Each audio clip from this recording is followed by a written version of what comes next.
কোনো ভাইয়ের কারণে বোনের সংসার নষ্ট হয় না, কিন্তু অনেক বোনের কারণে ভাইয়ের সংসার নষ্ট হয়। কোনো ভাই আজ পর্যন্ত তার বোনের সংসারে গিয়ে উল্টাপাল্টা কথা বোনের ব্যাপারে বলে না, উল্টাপাল্টা কথা বোনের ব্যাপারে বলে বোনের সংসার নষ্ট করে না।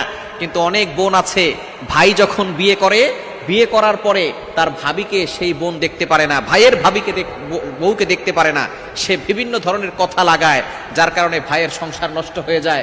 ভাই তার বউকে ভালোবাসে না, মহব্বত করে না, এরকম পর্যায়ে চলে যায়, আস্তে আস্তে সংসার বিচ্ছেদ হয়ে যায়। এজন্য ননদ যারা আছেন তারা খুব সাবধান, কান পরা দিবেন না।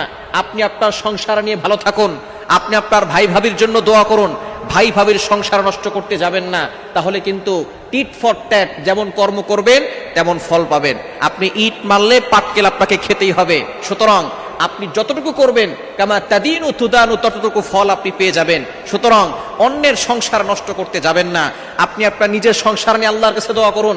আপনি বলুন, আল্লাহ আমার সংসারের ভিতরে শান্তি দাও, আল্লাহ আমার ভাইয়ের সংসারেও শান্তি দাও। কিন্তু অনেক ননদরা আছে, ভাই আর ভাবির সম্পর্ক নষ্ট করে দেয়। ভাইয়ের কথা, ভাবির কথা তার মায়ের কাছে উল্টাপাল্টা বলে ভাই ভাবির সম্পর্ক নষ্ট করে। খবরদার, এটা কখনো করবেন না। কেননা এই দুনিয়া কিন্তু শেষ নয়, আপনাকে কিন্তু কবরে যেতে হবে, আল্লাহর সামনে দাঁড়াতে হবে। তখন কিন্তু প্রতিটি অন্যায়ের চগলখড়ির জবাব আপনাকে আল্লাহর কাছে